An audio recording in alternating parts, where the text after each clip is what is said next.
My dears, welcome back to Xylem learning. Xylem ലേണിംഗിന്റെ പുതിയൊരു ക്ലാസ്സിലേക്ക് എന്റെ ഏറ്റവും പ്രിയപ്പെട്ട കൂട്ടുകാർക്ക് സ്വാഗതം. ശ്രുതി ടീച്ചറാണ്.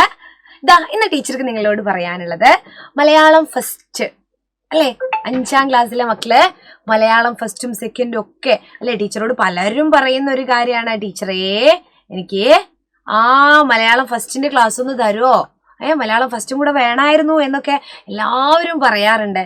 അപ്പോൾ ഇന്ന് ടീച്ചർ വിചാരിച്ചു മലയാളം ഫസ്റ്റിലെ ഒരു ചോദ്യം നിങ്ങൾക്ക് വേണ്ടി തരാന്ന്. അപ്പോൾ ചോദ്യം ഏതാണെന്ന് ചോദിച്ചാൽ പാഠത്തെക്കുറിച്ച് നിങ്ങൾക്ക് ഏകദേശം ഒരു ധാരണ വേണം. ക്രിസ്തുമസ് പരീക്ഷയ്ക്കുള്ള ഒരു പാഠമാണ് ഇടുക്കിയുടെ താജ്മഹൽ എന്ന് പറയുന്നത് അല്ലേ. സുസ്മേഷ് ചന്ദ്രോത്ത് എഴുതിയ അതിമനോഹരമായ ഒരു കഥയാണ് ഇടുക്കിയുടെ താജ്മഹൽ. അപ്പോൾ ഇടുക്കിയുടെ താജ്മഹൽ എവിടെയാണ്? ആഗ്രയിലാണ്. പക്ഷെ ഇടുക്കിയിൽ എങ്ങനെ താജ്മഹൽ വന്നു? ഇതൊക്കെ നിങ്ങൾക്ക് ആ കഥാഭാഗം വായിക്കുമ്പോൾ കിട്ടും. ആ കഥ എല്ലാവർക്കും അറിയാം എന്നതുകൊണ്ട് തന്നെ ടീച്ചർ ഇതിലെ പ്രധാനപ്പെട്ട ഒരു ചോദ്യമാണ് ഇന്ന് പറയുന്നത്. അതിനു മുൻപായിട്ട് നിങ്ങൾക്ക് ഒരു മെഗാ ഓഫർ ഉണ്ട് കേട്ടോ. സൈലത്തിലെ ഓൺലൈൻ ബാച്ചാണ്, ട്യൂഷൻ ബാച്ചാണ് പൃഥ്വി എന്ന് പറയുന്നത് ഓൺലൈൻ ട്യൂഷൻ ബാച്ചാണ്. അപ്പോ ഈ പൃഥ്വിയില് എന്തുണ്ട്? ഇപ്പൊ 30% ഓഫർ ഉണ്ട് മക്കളെ. 2499 രൂപയായിരുന്നു ഈ കോഴ്സിൽ നിങ്ങൾ അഡ്മിഷൻ എടുക്കുമ്പോൾ ഉണ്ടായിരുന്നത് അല്ലേ. എന്നാൽ ഇപ്പോ നിങ്ങൾക്കൊരു മെഗാ ഓഫർ തന്നിരിക്കുകയാണ് സൈലം. അത് അടിപൊളി. എത്രയാണ്? 1749 രൂപ അല്ലെ. 30% ഓഫാണ് നിങ്ങൾക്കിതില്. 30% കുറച്ച് ഈ ഒരു എന്ത് ചെയ്യാൻ പറ്റും? ഈ ഒരു ഓപ്പർച്യൂണിറ്റി നിങ്ങൾക്ക് ലഭിക്കുന്നതാണ്. മെഗാ ഓഫറാണ്. അപ്പോൾ ഇത് എല്ലാവരും നമ്മുടെ സൈലം പ്ലേ സ്റ്റോറിൽ സൈലം ഡൗൺലോഡ് ചെയ്യുക. പ്ലേ സ്റ്റോർ അല്ലെ ആപ്പ് സ്റ്റോറിൽ പോയിട്ട് എന്നിട്ട് നിങ്ങളുടെ ഒരു കൂപ്പൺ കോഡ് ചോദിക്കും ഇതിലേക്ക് ജോയിൻ ചെയ്യാൻ വേണ്ടിയിട്ട്. മെഗാ 30 എന്നുള്ള ഒരു കൂപ്പൺ കോഡ് അടിച്ചു കൊടുത്താൽ 30% കിഴിവോടുകൂടി നിങ്ങൾക്ക് നമ്മുടെ ബാച്ചിൽ ജോയിൻ ചെയ്യാം. ഡെയിലി ലൈവ് റെക്കോർഡഡ് ക്ലാസ്സുകളുള്ള അടിപൊളി ഒരു ബാച്ചാണ്. നമ്മൾ ഫൗണ്ടേഷൻ ബേസിക് ആയിട്ടുള്ള കാര്യങ്ങൾ നമ്മൾ പഠിക്കേണ്ടതായിട്ടുണ്ട് അല്ലേ. അപ്പോൾ കൃത്യമായിട്ടും ഇതിന്റെ ഡീറ്റെയിൽസ് ഒക്കെ അറിയണമെങ്കിൽ 9954008000 എന്ന് പറയുന്ന താഴെ കാണുന്ന ഒരു നമ്പർ അല്ലെങ്കിൽ ഈ ഒരു നമ്പറാണ്. നിങ്ങൾ എന്ത് ചെയ്യുക? സ്ക്രീൻഷോട്ട് എടുത്ത് വെച്ചാൽ മതി. ഈ ഒരു നമ്പറിൽ വിളിക്കുക. എന്നിട്ട് ഈ ഒരു ഫീസിൽ 1749 രൂപയ്ക്ക് നമ്മുടെ സൈലത്തില് ജോയിൻ ചെയ്യാവുന്നതാണ് കേട്ടോ.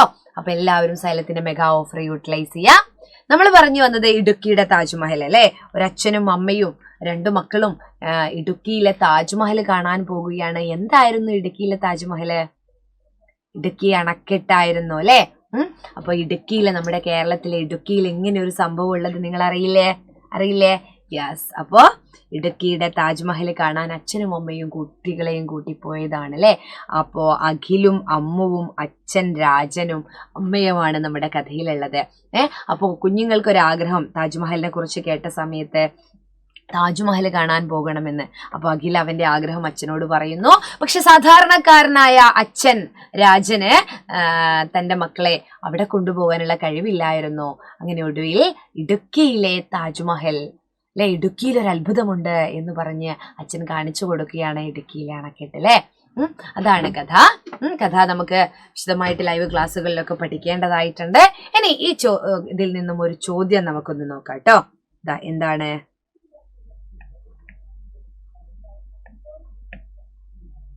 അപ്പോ മുറ്റത്തെ മുല്ലയ്ക്ക് മണമില്ല. എന്താണ്? മുറ്റത്തെ മുല്ലയ്ക്ക് മണമില്ല. ഈ ചൊല്ലിന്റെ ആശയം എന്താണ് എന്നാണ് പറയുന്നത്. അമ്മുവിനും അഖിലിനും താജ്മഹൽ കാണാൻ കഴിഞ്ഞില്ല. ഏറെ ദൂരത്തേക്ക് പോകാനുള്ള പണവും സാഹചര്യവും ഇല്ലായിരുന്നു അല്ലെ. അതുകൊണ്ടാണ് ആഗ്രയിൽ പോയിട്ട് താജ്മഹൽ കാണാൻ പറ്റാത്തത്. എന്നാൽ സ്വന്തം നാട്ടിൽ ഹൃദ്യമായ അനുഭവം അവർക്ക് ലഭിച്ചു. നിങ്ങളുടെ നാട്ടിലുമില്ലേ ഇതുപോലെ മനോഹരമായ അനുഭവങ്ങൾ?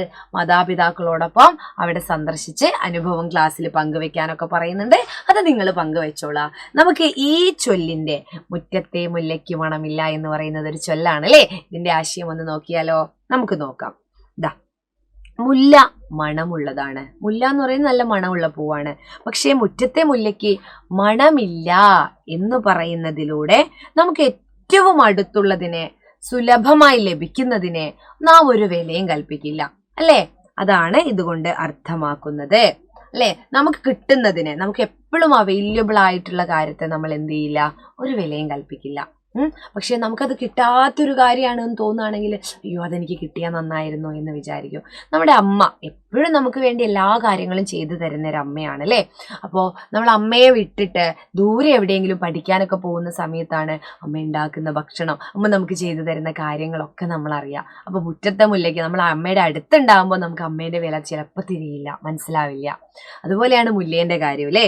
മനുഷ്യരുടെയോ സ്ഥലങ്ങളുടെയോ സാധനങ്ങളുടെയോ കാര്യത്തിൽ ഈ ചൊല്ല് ഉപയോഗിച്ച് വരാറുണ്ട്. അടുത്തുള്ള മനോഹര സ്ഥലങ്ങൾ കാണാതെ നമ്മൾ എന്ത് ചെയ്യും, ദൂരങ്ങൾ താണ്ടി, മൈലുകൾ എന്ന് പറഞ്ഞാൽ കുറേ ദൂരങ്ങൾ താണ്ടി നമ്മൾ പലയിടത്തിലും ടൂറൊക്കെ പോകും. പക്ഷെ നമ്മുടെ കേരളത്തിൽ അടിപൊളി സ്ഥലങ്ങൾ ഉണ്ടാവും. ഇപ്പൊ അതൊക്കെ എല്ലാവരും കണ്ടറിഞ്ഞു പോകുന്നുണ്ട് അല്ലേ. നമ്മുടെ കയ്യിലുള്ള മഹത്തരമായ ഒന്നിന്റെ യഥാർത്ഥ മൂല്യം തിരിച്ചറിയാൻ പറ്റാത്ത അവസരങ്ങളിലും ഈ ചൊല്ല് ഉപയോഗിക്കാറുണ്ട് അല്ലേ. അങ്ങനെയാണ് ഇതിന്റെ ആശയം നമ്മൾ വിശദമാക്കേണ്ടത്. ഇപ്പൊ ഉദാഹരണത്തിന് പറയുകയാണെങ്കിൽ നിങ്ങളുടെ അച്ഛൻ അല്ലെങ്കിൽ നിങ്ങളുടെ വീട്ടിൽ ആരെങ്കിലും നല്ല കഴിവുള്ള ആളുകളുണ്ടാവും. പക്ഷെ അവർക്ക് ചിലപ്പോൾ നമ്മുടെ വീട്ടിലുള്ളവർക്ക് അവരുടെ കഴിവുകൾ മനസ്സിലാവില്ല. പുറത്തുള്ള ആരെങ്കിലും ഒക്കെ വന്ന് പറയുമ്പോൾ അവൻ നന്നായിട്ട് പാടുമല്ലോ, അപ്പൊ നമ്മൾ ആണോ പാടുമോ, ഞങ്ങൾക്കറിയില്ലായിരുന്നു കേട്ടോ അല്ലേ. നമുക്കത്ര വിലയൊന്നും ഉണ്ടാവില്ല. നമുക്ക് വേറെ ഏതെങ്കിലും സ്റ്റാർ സിംഗറിലോ അല്ലെങ്കിൽ വേറെ ഏതെങ്കിലും ചാനൽ ഷോയിലുകളോ ഒക്കെ പാടുന്ന പാട്ടുകാരുടെ പാട്ടുകളായിരിക്കും ഇഷ്ടം. നമ്മുടെ വീട്ടിൽ നല്ലോണം പാടുന്ന ഒരു ഗായകൻ ഉണ്ടാവും ചിലപ്പോൾ, അച്ഛനോ ഏട്ടനോ അല്ലെങ്കിൽ അനിയനോ അനിയത്തിയോ അങ്ങനെ ആരെങ്കിലും ഒക്കെ. പക്ഷെ നമ്മൾ മറ്റുള്ളവരുടേതാണ് നോക്കുക അല്ലേ. അതാണ് മുറ്റത്തെ മുല്ലയ്ക്ക് മണമില്ല എന്ന് പറയുന്നത്. വളരെ പ്രധാനപ്പെട്ട ഒരു ചോദ്യമാണ്, ഓർത്ത് വെക്കുക. നമ്മുടെ ചാനലൊക്കെ ഒന്ന് എന്ത് ചെയ്യുക, സബ്സ്ക്രൈബ് ചെയ്യുക കേട്ടോ, മറക്കരുത്. 30% ഓഫറുള്ള കാര്യം എല്ലാവരും ജോയിൻ ചെയ്യുക. ബൈ.